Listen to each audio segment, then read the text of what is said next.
Welcome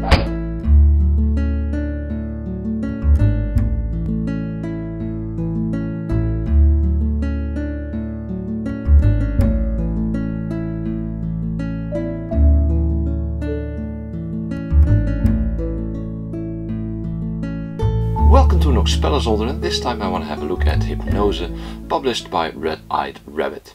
It's a game for 2 to 4 players and it takes about 30 to 60 minutes to play. And in this game every player becomes a hypnotizer, and they're all battling each other for the title of the best hypnotizer in the world. And they're trying to bring the other hypnotizers under their command by hypnotizing them. The last player standing will be the winner. Hypnose is a deck building game with some refreshing mechanics. So let's have a look at what we're getting. And do mind you, I'm working with a print and play prototype which may differ from the final version. So let's have a look at what we're gonna get.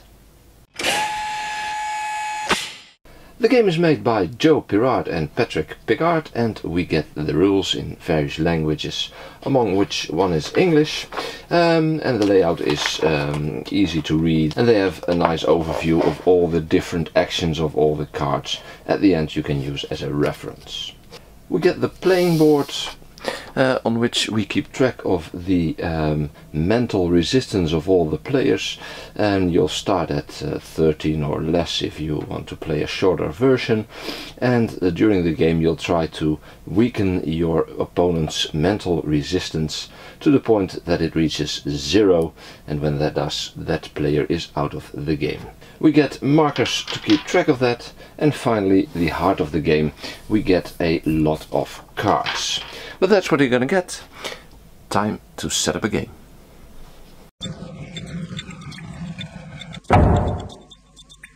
And this is how the game looks if you set it up for 4 players. Every player chooses a color. They get the starting cards, which are easily recognizable. One, because they don't have any price on the bottom left of the cards, and 2, they're easily described in the rules. You get 4 1 gold coin cards, 4 2 gold coin cards, 2 3 coins, and we get 2 base attacks / defense cards with both a value of 2. We get a +1 and a +2 defense card and the attack card. You shuffle your 12 cards to form your starting pile, and then you draw a hand of 6 to start with. We shuffle all the basic cards, and depending on the amount of players a number of cards are removed. Every card has a symbol on the lower right corner, which easily indicates whether it's in the base game, a 3-player game or a 4-player game. So if you play with 2 players you only play with the B cards and all the 3s and 4s are removed. We shuffle all those cards together to form a closed draw pile, and we open the first 5 cards, and they will be the market. Then we have the purple expert cards. We'll also shuffle those and put them in a separate draw pile from which we can obtain those. And then we're actually ready to begin. As I said before, the objective of this game is to hypnotize the other players by reducing their mental resistance to 0. Last man standing will be the winner of Hypnose. So let's have a look at the gameplay.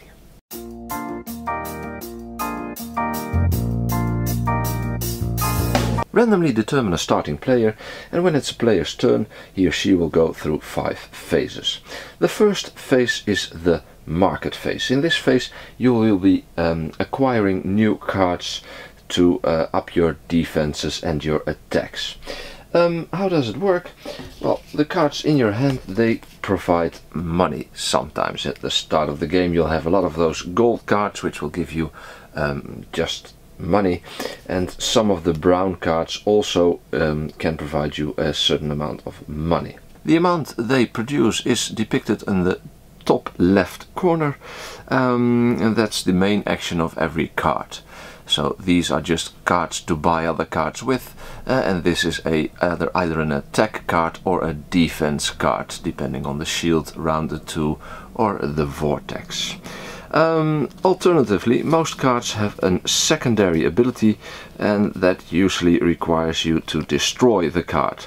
You can only pick one of the sides to use, so you can't say I'm going to use this one for both the 2 coins and then destroy it for 1 coin.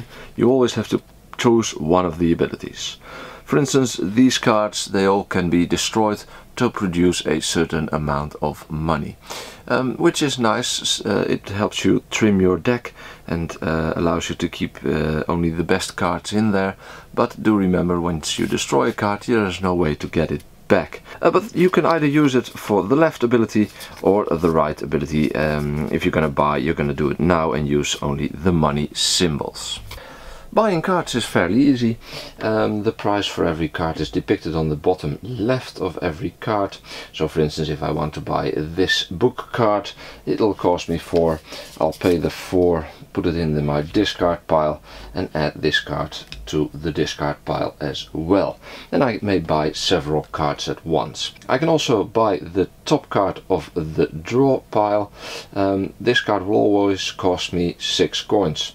And you'll never know what it is until you bought it. Finally, you can buy these purple expert cards. They also always cost you 8 coins. You'll just draw the top 2 cards.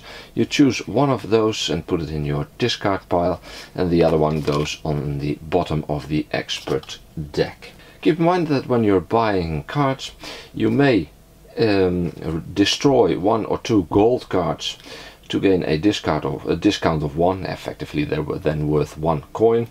And you may always destroy these brown book cards to gain the amount of money depicted on the top right. But again, those cards will be removed from your deck and effectively from the game. So timing is important. Alternatively, if you've got a hand you don't like, you may discard any amount of cards from your hand to your discard pile, redraw to fill up your hand to your maximum hand size of 6, and then your turn ends immediately. But that could be an option if you're not happy with what you have. The second phase is a in-between phase. In this phase you can play 1 card for its effect. Usually those will be the expert cards or some of the attack or defense cards, which have a bonus on an attack or a defense. The purple and the blue cards, where's my blue card here? They give you bonuses when you use them in an attack or a defense. Red for the attack, blue for the defense. I'll come back to that in a second. But some of them have like many other cards, a symbol on the top right, which gives you a bonus of drawing an additional couple of cards or removing some cards from another player's hand, stuff like that. And you can use one of those cards in this second phase. Then we go to the third phase, which is the hypnotic duel.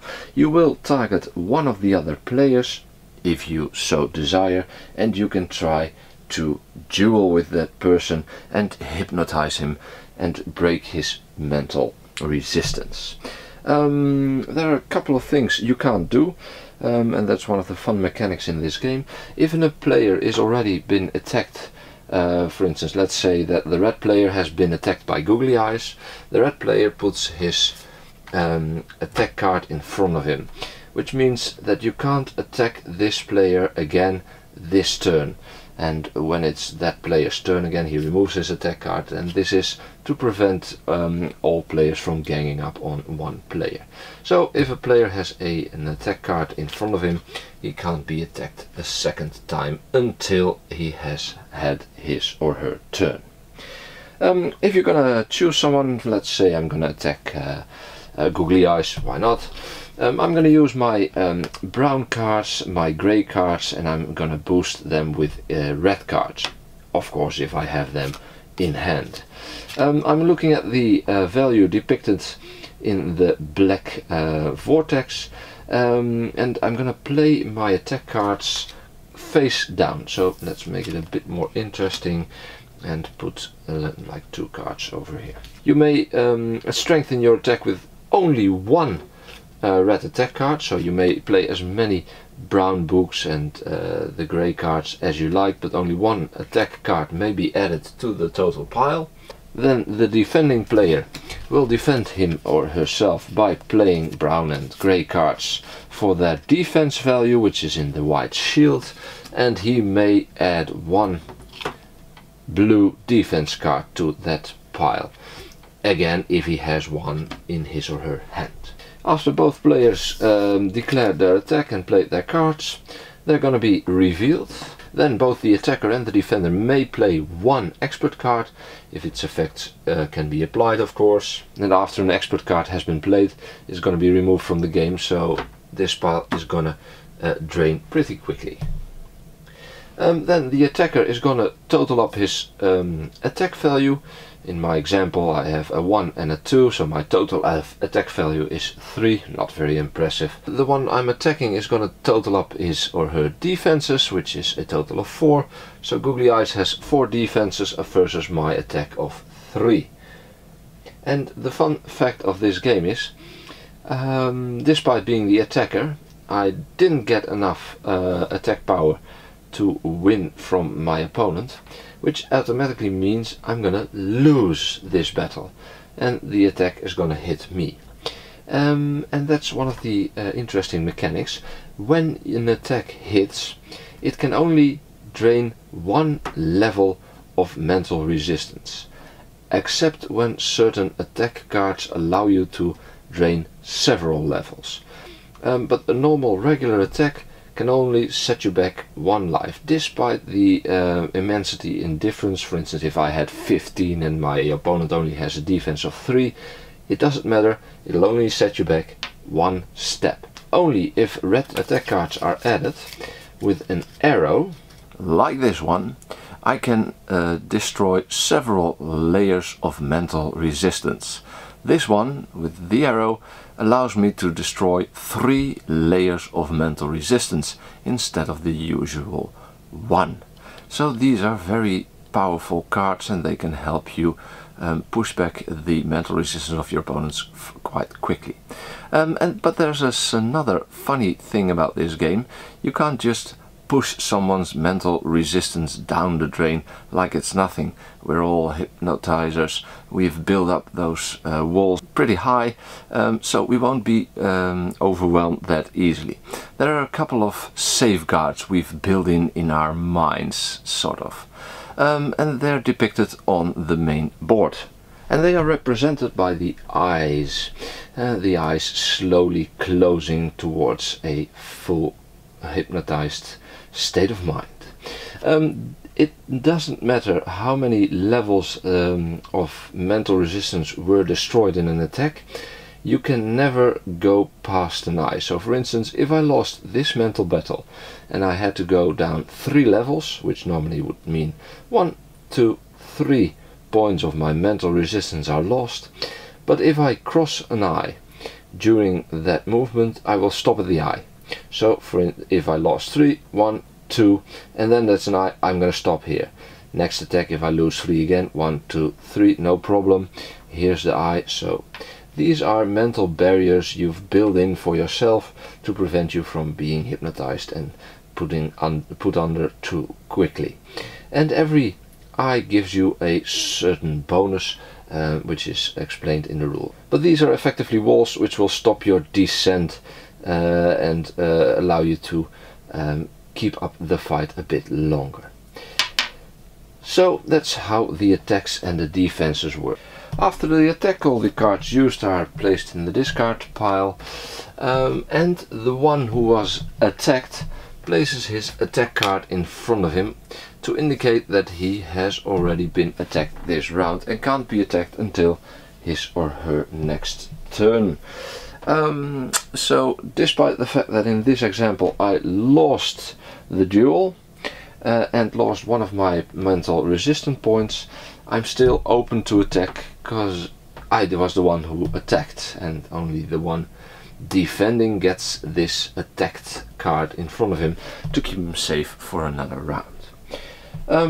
So I should have tried harder. That's the 3rd phase, the hypnotic duel. 4th phase is another in-between phase. Again, you're allowed to play 1 card for its ability, and then the final phase is the recuperation phase. You're gonna fill up the base market until there are 5 cards again for the next player, and then you're gonna redraw until your hand contains 6 cards again. And then play continues to the next player, who also goes through the 5 phases, buying in between, a duel, another in between, and then recuperation. But that's how Hypnose is played.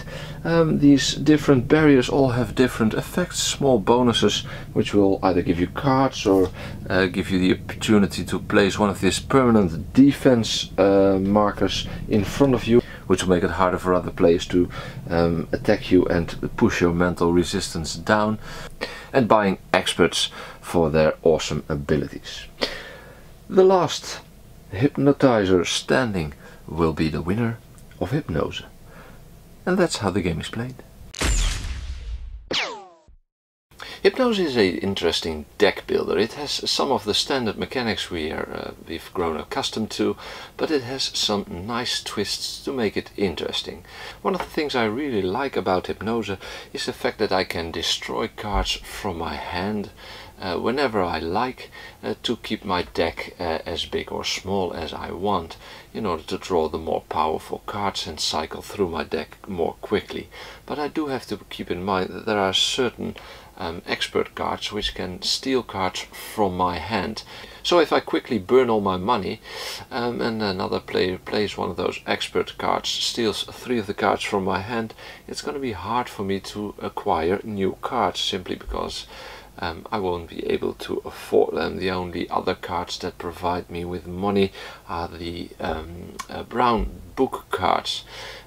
So you do have to keep in mind when to burn and when to keep a couple of those cards in your deck, just in case that someone's gonna steal from you, or when you really need to buy more. So that's one of the mechanics I really like. It gives me more control over my own deck and what I'm going to do with it while playing the game. Another strong aspect is the hypnotic duel. I really like the combination of creating a powerful attack versus a powerful defense, and never knowing for sure whether you're gonna win or not. Some expert cards do make it more easily to predict the outcome, especially because there are experts which just allow you to ignore all the defense cards an opponent has played.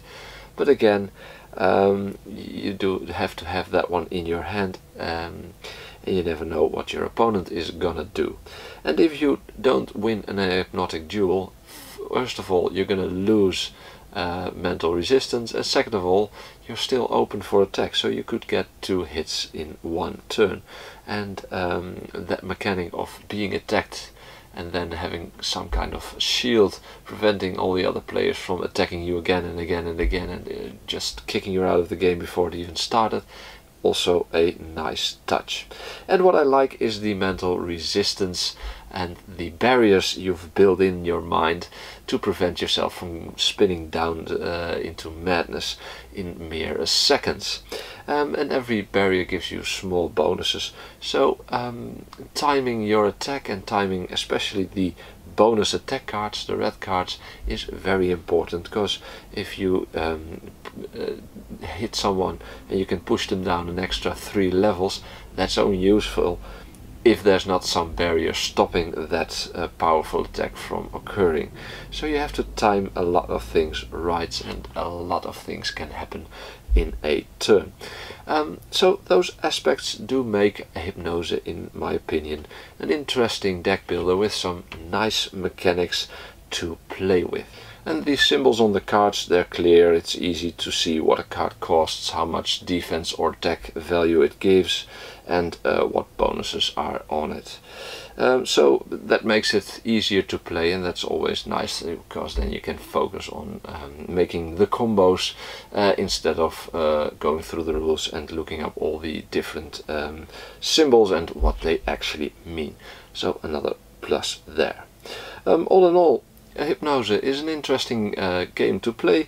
It plays fairly quickly, it does invite players to interact and attack, because building up defenses is nice, but you're only allowed to play one defense card anyway, so digging in a hole and trying to keep in there, it's not gonna work. Do keep in mind that this is a prototype, parts may vary from the final product, and the game is available on Kickstarter right now, so if you want to check it out, I'll put a link down below in the description, so you can watch the full content and even what kind of stretch goals are available.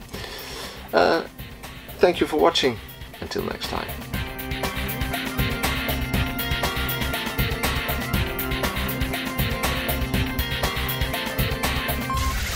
Nox Spellenzolder.